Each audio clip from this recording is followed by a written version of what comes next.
Good morning बच्चों।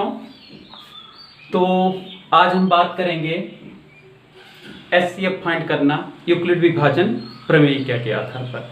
आपकी NCERT book का एक्सरसाइज 1.1 के पहला क्वेश्चन का तीनों खंड हम यहाँ पे लिखे हुए हैं। इसके बारे में हम आपको बताएंगे और इसे हम सॉल्व करके आपको दिखाएंगे। उसके बाद इससे रिलेटेड कुछ प्रैक्टिस करेंगे। ठीक, तो चलते हैं हम। तो इसके पहले वाली वीडियो में हमने बताया था 135 और 225 का एचसीएफ फाइंड करना, इसे हमने आपको बताया था। तो अब हम लेते हैं अगला क्वेश्चन। अगला क्वेश्चन हमारा है 196 व 38,220 का क्या करना है, एचसीएफ फाइंड करना है। तो दूसरा क्वेश्चन जो आपका है, तो देखो पहले हमें क्या देखना है। दूसरा क्वेश्चन है 196 व 38,220, मतलब 196 व 38,220। अब इसमें हम क्या करेंगे, सबसे पहले देखेंगे कौन संख्या बड़ी है। जो संख्या बड़ी होगी हम क्या करेंगे, उसे मैंने कल उस दिन एक तरीका बताया था कि आप उसे अच्छे से एक गद्दी पे बिठा दो। क्यों? क्योंकि ये क्या है, राजा जी हैं मान लो। और उसके बाद छोटा वाला ये युवराज ले लो इन्हें। समझ गया ना, मतलब जो बड़ा है उसको डिवाइड करोगे। किससे डिवाइड करोगे, जो छोटा है। तो डिवाइड कर दो। देखो ये समथिंग 200 के बराबर है और यहाँ 382 है, मतलब इसका दुगुना करेंगे 400। 400 में 8 कम, तब भी 2 बार नहीं जाएगा, सिर्फ एक बार। एक कम, अब सीधा 1 छक्के 6, 1 9, 1 कम 1 12। अब देखो इससे इसको घटा लेंगे, याद रखना इससे इसको घटा लेंगे। 12 में 6 घटाओगे 6 आएगा। और यहाँ 18 में से देखो 18 नहीं होगा क्योंकि यहाँ से हम उधार लिए तो 12 हुआ था। तो 18 की जगह क्या होगा, यहाँ पे 17 होगा यहाँ से उधार लेने के बाद। तो हो जाएगा 17 में से 9 को घटाओ कितना होगा, 8। और यहाँ क्या बचेगा, 2 में से 1 घटाओगे 1। अब अगला पद 2 यहाँ पे उतार लो।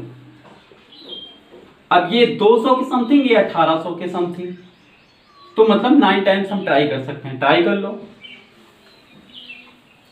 9 छक 54, 9 9 81, 81 5 86, 9 1 कम 9, 9 8 17।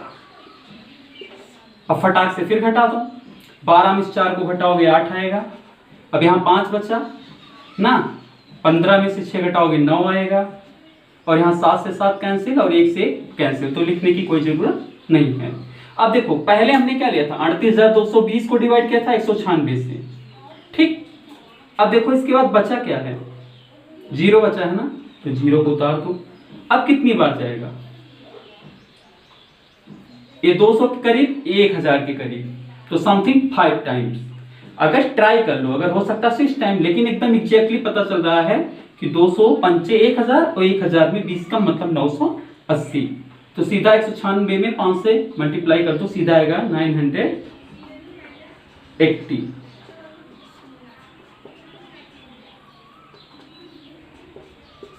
ये पूर्णतः क्या हो गया, डिवाइड हो गया। क्या हो गया, डिवाइड हो गया। इसका मतलब इसका जो एचसीएफ होगा क्या होगा, सीधा। अब चाहे तो लिखो by using Euclid division lemma,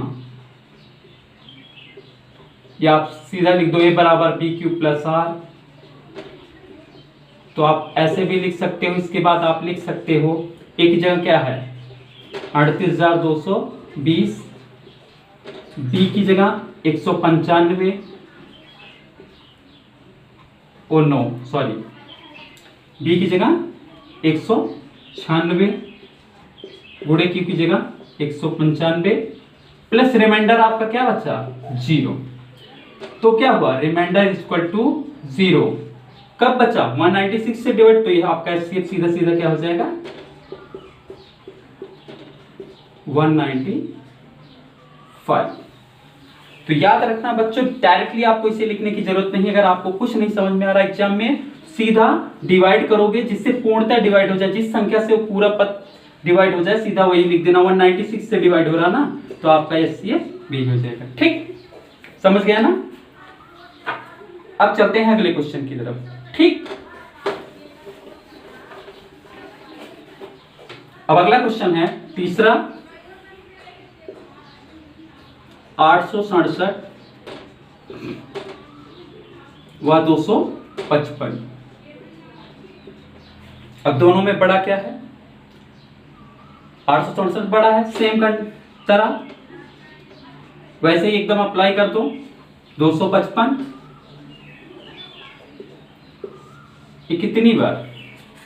ये 255 ये समथिंग 850 से ज्यादा, तो 250 दूना 500, 250 का 3 बार करोगे तो लगभग 750 होगा। होगा कि नहीं? तो क्या करो, 3 बार ट्राई कर दो। 3 पच्चे 15, 3 पच्चे 15, 1 16, 3 दूना 6 7, मतलब हमने सही 3 टाइम्स लिया था। 7 में से 5 को सब्ट्रैक्ट कर दो तो क्या बचेगा? 2। अब यहां पे क्या हुआ? 6 से 6 0, 8 में 7 क्या बचा? 1। अब देखो यहां पे, फिर यहां पे क्या रिमाइंडर हमारा बच गया। तो अब क्या करोगे आप अगले पद में? पहले आपने क्या किया था? 867 को डिवाइड किया किससे? 255 से। अगला पद यहाँ पे क्या है? 255 है। तो अब क्या करो? 255 को डिवाइड कर दो। मैंने पहले भी तरीका बताया था कि ये बाप है और ये बेटा। जब तक बाप गद्दी पे बैठा था तो बेटे का नंबर लगा था अगला। अब क्या हुआ? बाप की कहानी खत्म, तो बेटे का नंबर लगा दो 255। सीधा 2 टाइम्स। 2 दूना 4, 2 0, 2 1 2। 5 में से 4 को घटाओगे 1, 5 में से 0 को घटाओगे 5, एक कैंसिल, यहां पे बचा 51। बच गया ना। अब ये क्या है? 255। अगला नंबर क्या लगा? ओ नो सॉरी, 255 कह रहे हैं। अब की बार किसका नंबर लगा? 102 का, तो अब की बार 102 को उतार दो। सीधा 51 दूना 102। एट लास्ट किससे डिवाइड हुआ? 51 से ना। तो आपका जो HCF होगा वो क्या होगा? 51 होगा। समझ गया ना। अब चलते हैं, इसे लिख देते हैं। चाहे अगर आपको कुछ नहीं समझ में आ रहा, सीधा लिखोगे HCF इक्वल टू 51। चाहो तो आप और अच्छे से लिख सकते हो, तब आपको लिखना पड़ेगा। 3 स्टेप्स हमने फॉलो किए हैं यहां पे। First, second, third. तो सीधा आपको पता है Euclid division lemma.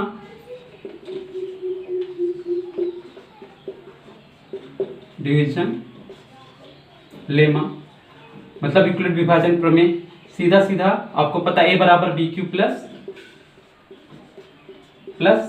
R। R हमेशा क्या होता है? 0 के बराबर या 0 से बड़ा, और इन सबसे बड़ा क्या होता है? भाजक। ठीक, अब फर्स्ट स्टेप लिख दो सीधा सीधा। 867 है, 867 बराबर आपका हो जाएगा 255 गुणे 3 भाजक गुणे भागफल प्लस शेष 102। ठीक, अब मतलब यहां पे reminder does not equal to 0। अब अगला क्या होगा? 255। अगला क्या करेंगे हम? 255। जब 255 हम लेंगे तो हम क्या करें? भाजक गुणे भागफल धन शेष, मतलब 102 गुणे 2 प्लस 51।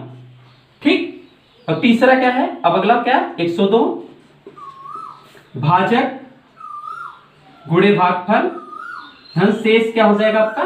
0। यहां पे reminder does not equal to 0 है, लेकिन यहां रिमाइंडर इक्वल टू 0, तो आपका HCF क्या हो जाएगा? सीधा सीधा 51।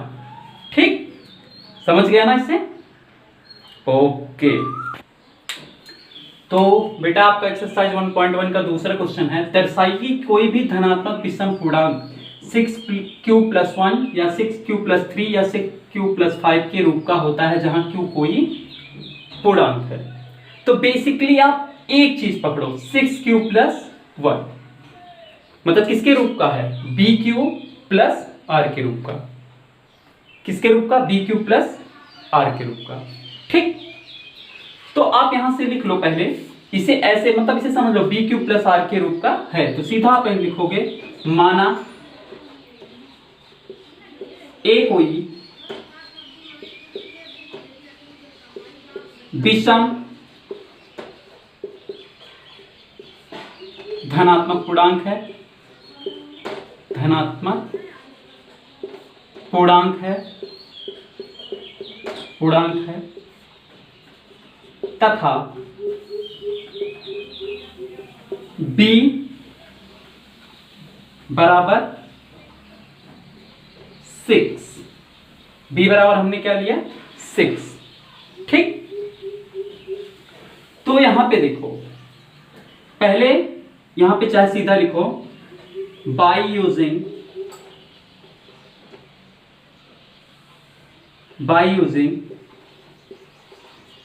यूक्लिड डिवीजन लेमा, मतलब यूक्लिड विभाजन प्रमेय का प्रयोग करते हैं। यूक्लिड विभाजन प्रमेय क्या है, ए बराबर बी क्यू प्लस आर, यही है आपका यूक्लिड विभाजन प्रमेय। और इसकी कंडीशंस क्या हैं, इसकी कंडीशंस ये है कि आपका जो आर है वो हमेशा 0 से बराबर या 0 से क्या होना चाहिए, बड़ा।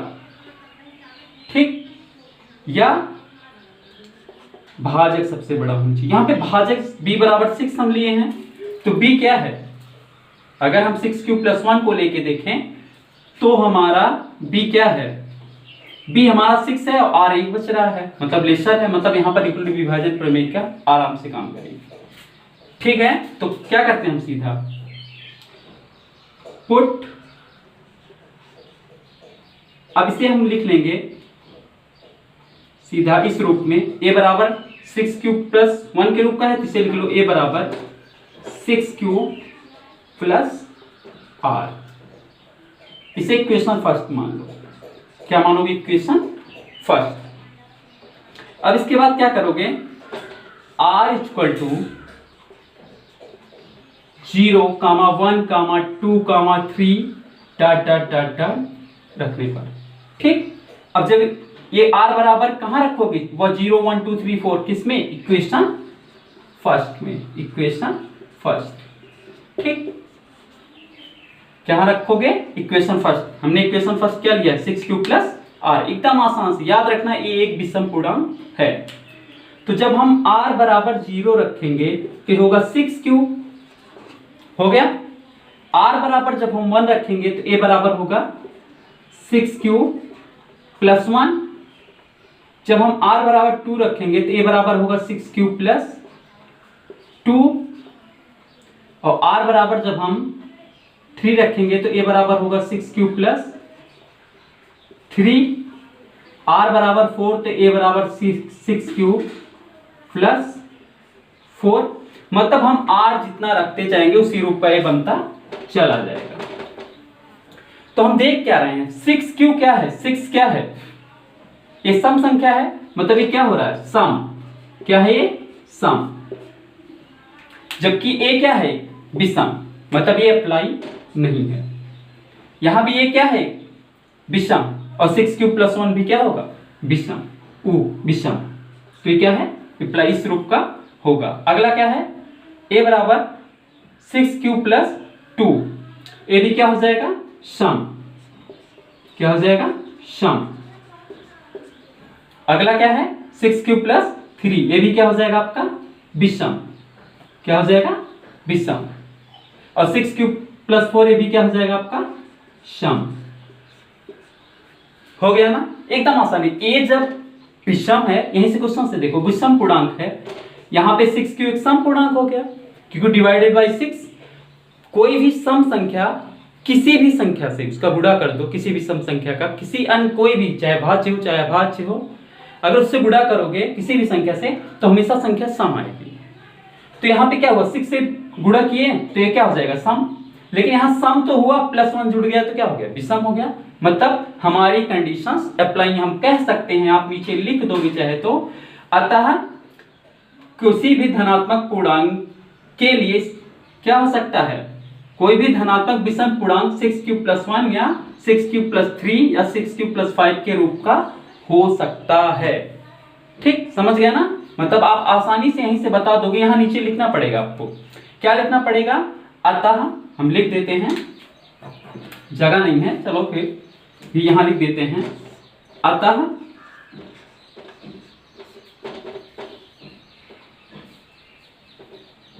कोई भी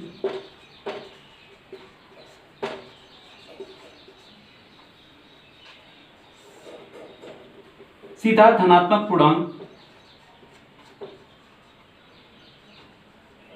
धनात्मक विषम पूर्णांक,